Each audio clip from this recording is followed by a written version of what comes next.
Ang daming senador na dilawan po. Laging nagpapromise sila na aayusin pati kuryente dito sa amin. Ng presyo ng kuryente mga kababayan per kilowatt hour, mas mahal pa kaysa sa Maynila. Pero nandito sa amin yung geothermal. Kada eleksyon, yun ang promise ng mga nananalong Bicolanong senador. Alam na niyo kung sino yung mga nananalong Bicolanong senador? Wala man pong nangyayari. Di ba? Laging ganun ang issue nila. At pati itong kalsada. Ginawa pong palabigasan po ang kalsada, mga infrastruktura. Lahat band-aid solution ang ginagawa nila. Patagpi-tagpi. Kasi nga po, may pera sa kalsada.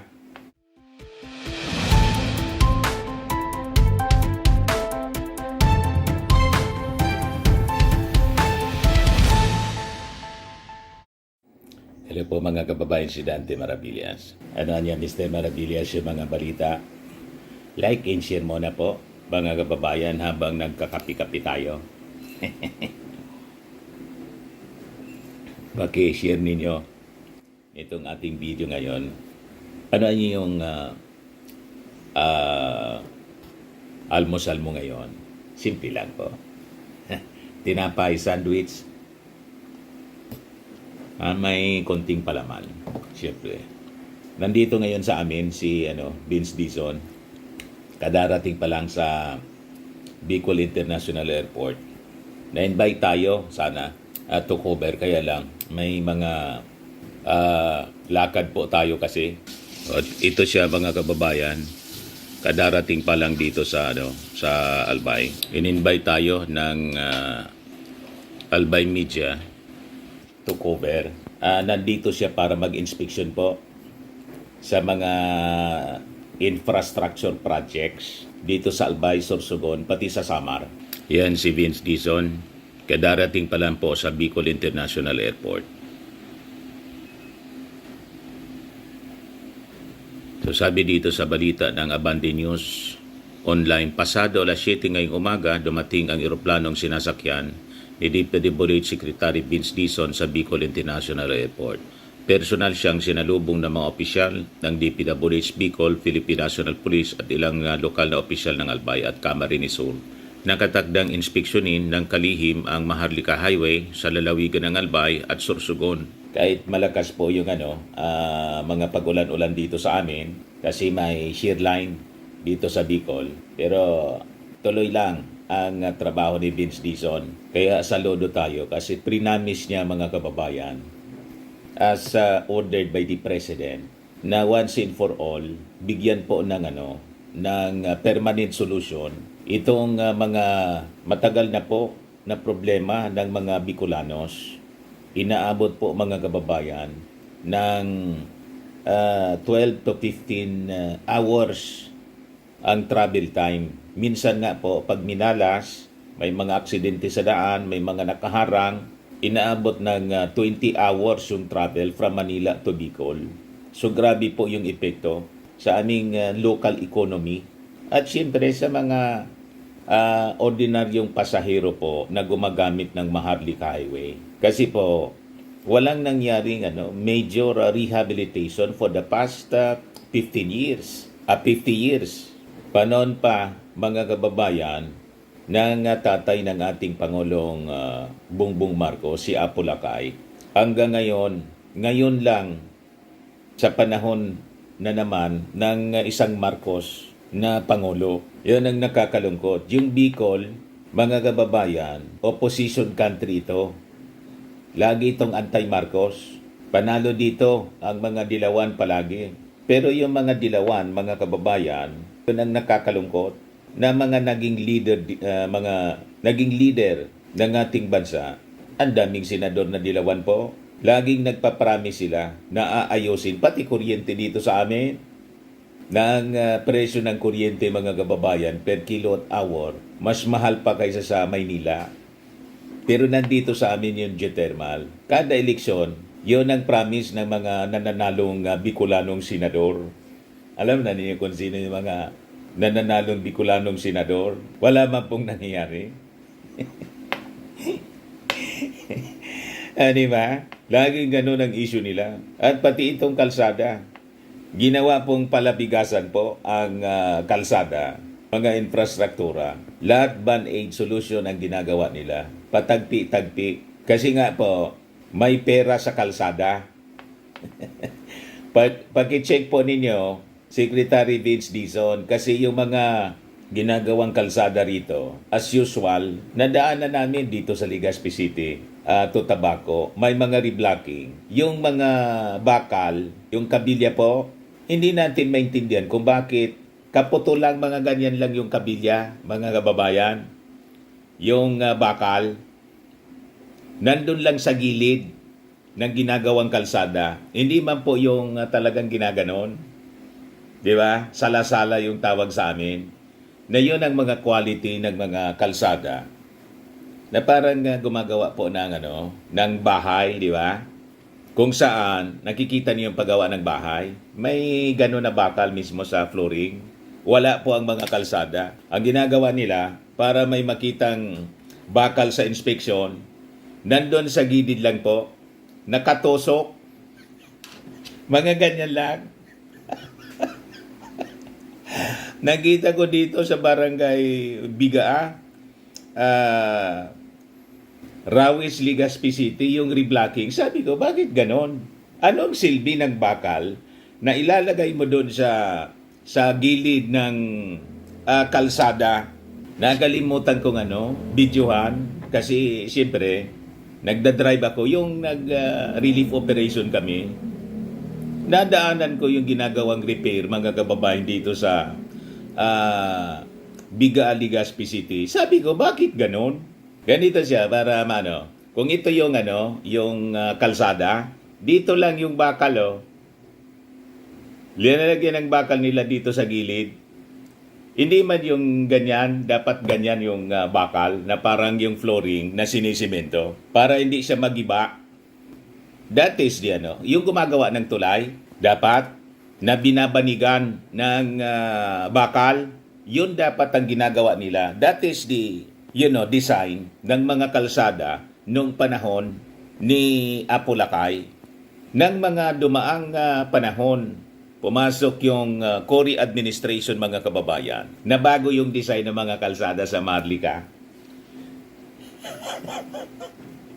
In words, yung mga dating kalsada, hindi giniba nila. Yung may mga bakal, mga original na pinagawa noon, giniba nila yon, pinalitan ng walang bakal sa ilalim para madaling magiba. Yun ang nangyayari. Yun ang mga designs ng DPWH nung nasa mainstream media ako, mga kababayan. Yun ang kini-question natin palagi. Tinatanong natin sa regional director ng DPWH kung bakit yung mga kalsada hindi na tulad noon ang design. Iyon na niya yung bagong design ngayon. Yun ang sinasabi palagi, paliwanag ng DPWH Regional Director dito sa amin noon nung nasa mainstream media tayo. Hindi man tayo engineer, pero common sense. Di ba po? Yun ang dahilan kung bakit madaling magiba ang mga kalsada. Kasi siyempre, pag umuulan, kahit simentado yung kalsada, di ba? Yung tubig ulan pumapasok sa ilalim. Yung ilalim ng kalsada, mga kababayan, siyempre lupa, papasokin ng tubig sa ilalim. Pag pumasok yung tubig sa ilalim, mga kababayan, malumoy. Ano yung tawag doon sa Tagalog? Lalambot sa ilalim ng lupa.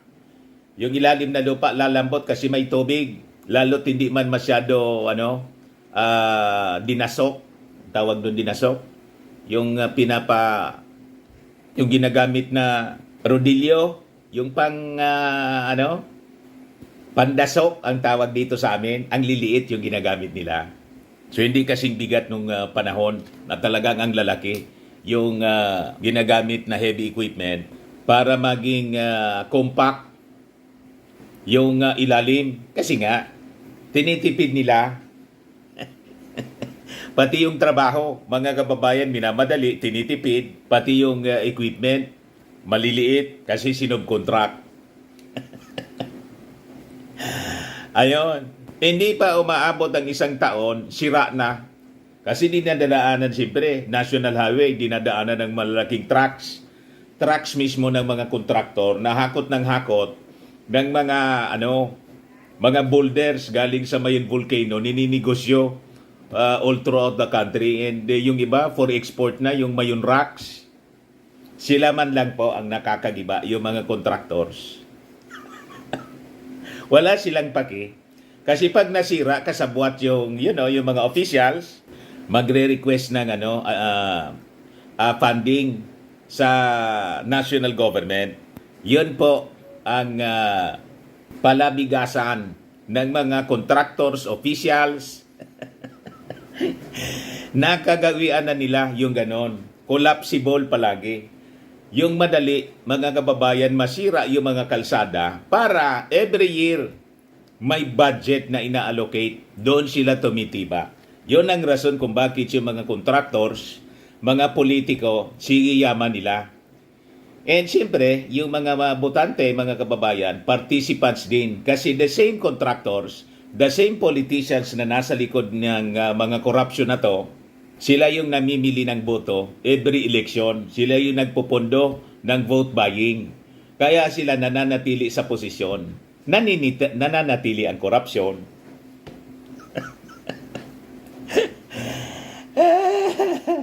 Ngayon, sabi ni Vince Dizon sa kanyang mga pronouncement, mga kababayan, before na nagsagawa nito na mga inspection sa Maharlika Highway, titigilan na niya natin, tutuldukan na natin ang ganitong mga gawain. Paulit-ulit na repair kasi substandard yung mga repairs na ginagawa. Major rehabilitation. Pang long term po ito. Hindi band-aid. Ipatitigil na niya yung mga patsi-patsi na ginagawa na mga reblocking na walang tigil, mga kababayan. All year round may reblocking. For the past 30 years. Yung reblocking dito, ganon ang nangyayari. For the past 30 years, paulit-ulit lang. Pag natapos yung sa unahan, yung naunang pinatrabaho, giba na naman. Sa Maharlika Highway, sa Andaya Highway, mga kababayan, ganon. Kaya nangyayari, yung mga political contractors, ang lalaki na ng bahay. May bahay dito, may bahay sa Maynila, mga mansions, may bahay sa ibang bansa. Hindi na ako magme-mention ng mga pangalan ng mga contractors na naging multi-millionaire, billionaires, dahil mga kababayan sa ganyang gawain. Kaya pasalamat tayo. Finally, kahit apektado yung ating economy, yung GDP, ginagamit na naman po na issue laban sa ating Pangulong Bongbong Marcos. Bumagsak kanya yung GDP. Ano na niya? Balik tayo sa sick man of Asia. Di na po bali, mga kababayan. Pinili ito ng ating Pangulo kahit apektado yung ating economy para finally sa nakalipas na mahabang panahon, matuldukan ang massive corruption sa ating pong gobyerno. Na ang nangyari, mga kababayan, ito ang dahilan kung bakit nalampasan tayo ng ating mga kalapit bansa tulad ng Malaysia, ng Singapore. Nakita ninyo po, sa Singapore, di pa ako nakapunta. Sa Malaysia, napakaganda yung mga national highways nila. Pangmatagalan, quality, kasi yung pakagawa. Dito po, sinadya yung design para masira in just 1 year. Para sige lang paulit-ulit ang pagbabudget po. Na sana kung ginawa ng maayos, mga kababayan, hindi ninakaw yung mga pondo, hindi substandard. So sana yung pondo ng ating gobyerno nagagamit sa ibang mga projects tulad po sa pagsasaayos ng ating agrikultura. Di ba po? Kaya nangyari dito, tingnan ninyo.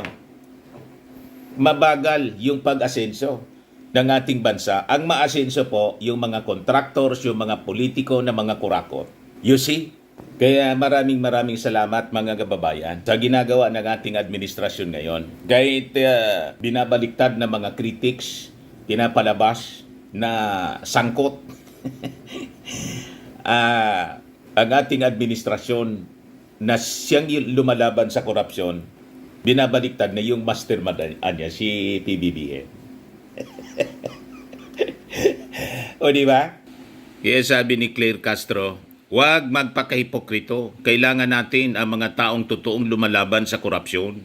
Nasaan anya sila noon? Kwenisyon ni Palace Press Officer, Yusek Claire Castro ang paninindigan ng ilang personalidad na nagsasalita laban sa korupsyon. Anya naging enabler umano sila sa lantarang korupsyon ng nakaraang administrasyon.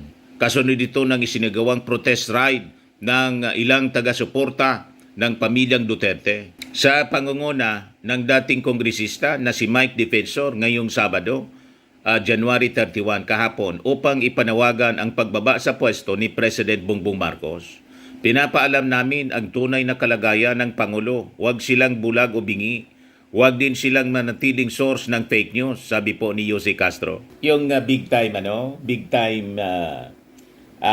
one time big time rally ni Chavit Singzon, nilangaw po, sila-sila man lang, nag-motorcade na lang. Yan mga trying hard, namigay ng luga o pati sa mga bata para makadagdag sa crowd. Ayan lang sila. Ayan ang one time big time rally. Ayan lang sila. Nagsisiksikan yun ng mga participants na motorista. Sabay pa interview sa mga vloggers nila. Si Celis po. Sila na lang ang naglulukuhan mga kababayan. Ano na? Sabi ko sa inyo. Yan lang sila. Yan. Mga nakamotor, yung mga sasakyan, ilan-ilan lang naman dyan yung participant. Ito yung pag-ingay nila mga kababayan sa EDSA.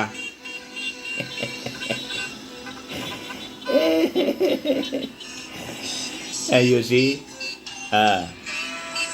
Sinupalpal ni Jose Castro. Enabler niya sila. Nasaan niya sila noon? Di ba? May ginawa ba sila, mga kababayan, para labanan yung korupsyon? Hindi. Yung ghost flood control projects.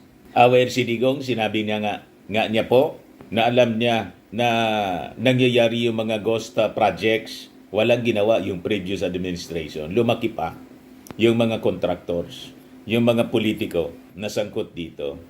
Pero yung ating administrasyon, nakita naman po ninyo, ilan na yung mga nakakulong ngayon. Marami nang nakakulong, mga wanted at may mga case build up pa sa iba pang mga senador. Isa na ang dating senador ang nakakulong. You see? At bilyon na rin, mga kababayan, na assets yung mga naka-freeze. At may mga milyon, almost half billion na, mga kababayan, yung nabawi na pera galing dito sa mga sangkot sa korupsyon sa flood control. Never ito na nangyari sa mga previous administrations. Ngayon lang ito nangyari sa Marcos administration. Tama po? So anyway, yan man lang po yung ating short video ngayon. Ako po si Dante Maravillas. Bye-bye po. God bless.